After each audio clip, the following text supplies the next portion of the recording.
Tu peux être disciple de christianisation des nations.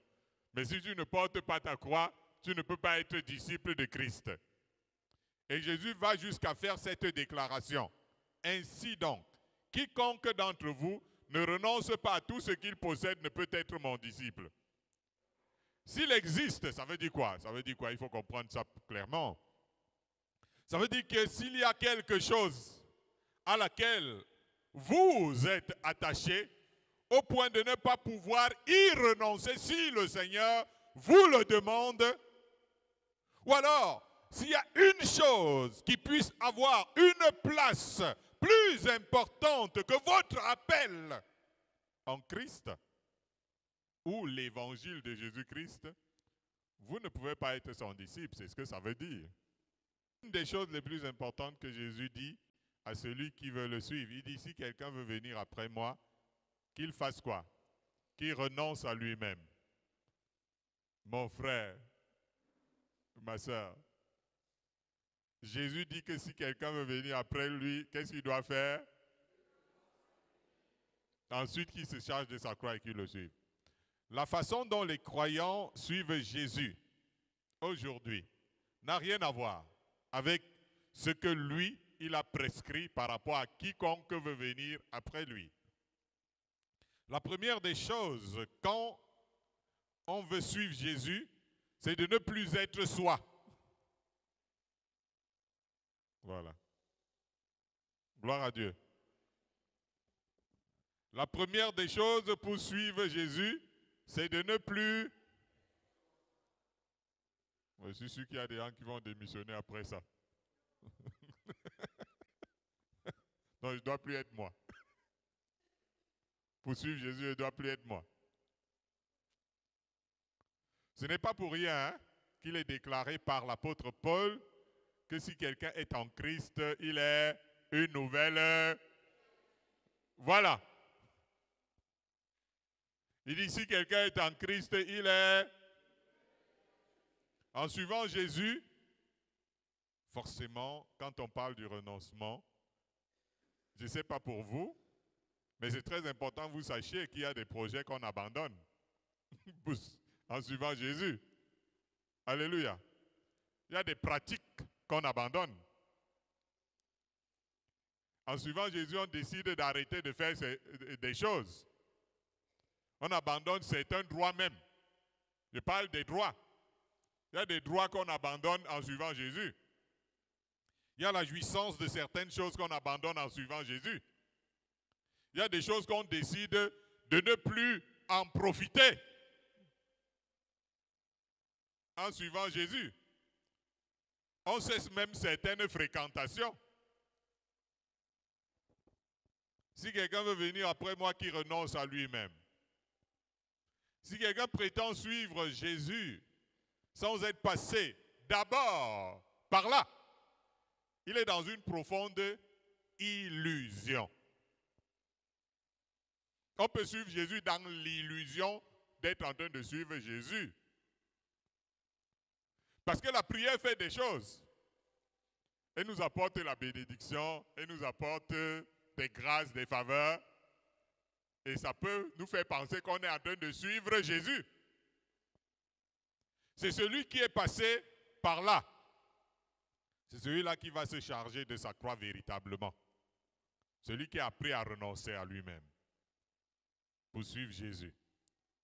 Celui qui ne porte pas sa croix, dit Jésus, dans Luc 14, ne peut être son disciple. Est-ce que quelqu'un est en train de me suivre là? Celui qui ne porte pas sa croix ne peut être le disciple de Christ. Tu peux être disciple de christianisation des nations. Mais si tu ne portes pas ta croix, tu ne peux pas être disciple de Christ. Et Jésus va jusqu'à faire cette déclaration. Ainsi donc, quiconque d'entre vous ne renonce pas à tout ce qu'il possède ne peut être mon disciple. S'il existe, ça veut dire quoi? Ça veut dire quoi? Il faut comprendre ça clairement. Ça veut dire que s'il y a quelque chose à laquelle vous êtes attaché, au point de ne pas pouvoir y renoncer si le Seigneur vous le demande, ou alors s'il y a une chose qui puisse avoir une place plus importante que votre appel en Christ ou l'évangile de Jésus-Christ, vous ne pouvez pas être son disciple, c'est ce que ça veut dire. Quand tu vas suivre le Seigneur, il y a des choses à laquelle il va t'appeler, par exemple, laisse ceci, laisse cela. Mais quand tu es attaché à certaines choses, au point que si le Seigneur te demande de renoncer à ça, tu ne vas pas le faire. Tu te trompes toi-même que tu es son disciple. Alléluia. C'est ce que ça veut dire si quelqu'un ne renonce pas à tout ce qu'il possède. Il faut que tu sois certain que tout ce que tu es, tout ce que tu as, s'il y a des choses que le Seigneur dit, laisse ça, tu vas laisser. Là, tu es un disciple de Christ. Sinon, tu es dans une aventure. On va dire que vous courez à l'aventure dans ce cas-là. Je pense que tu es en train de bien comprendre. Tu dois savoir si tu es un aventurier ou si tu es un disciple de Christ qui est en train de véritablement, que lui considère comme son disciple. Savez-vous que Jésus a obéi à son Père jusqu'à la croix? Hein? Il y a certaines choses que Jésus a choisi d'obéir au Père. Que bon, ok, moi j'obéis à ceci, mais quand c'est déjà l'autre là, je ne suis pas dedans.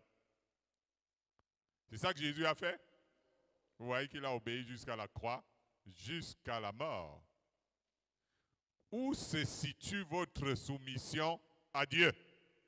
Pour que vous puissiez dire, je suis disciple de Christ. Vous savez que là, ça devient une autre histoire. Alors, Jésus dit à ses disciples, si quelqu'un veut venir après moi, qu'il renonce à lui-même, qu'il se charge de sa croix et qu'il me suive. Amen. Vous savez, nous sommes dans la maison de Dieu et chacun de nous a une disposition différente. Il y en a qui vont jusqu'au bout des choses, d'autres qui les effleurent, d'autres qui les font à moitié. Mais dans toutes ces choses, nous avons une pleine liberté. Mais nous devons savoir que si nous ne sommes pas soumis totalement au Seigneur, c'est notre liberté, mais nous ne sommes pas ses disciples. Gloire à Jésus. Nous ne sommes pas obligés, nous sommes libres de nous soumettre jusqu'à ici. L'autre jusque là, l'autre jusque là, l'autre jusque là. Mais si je n'ai pas une soumission totale au Seigneur, je ne suis pas son disciple. Je suis à l'église Christianisation des Nations. C'est bien différent.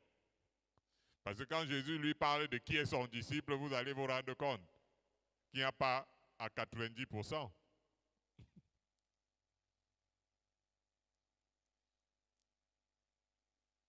Gloire à Jésus.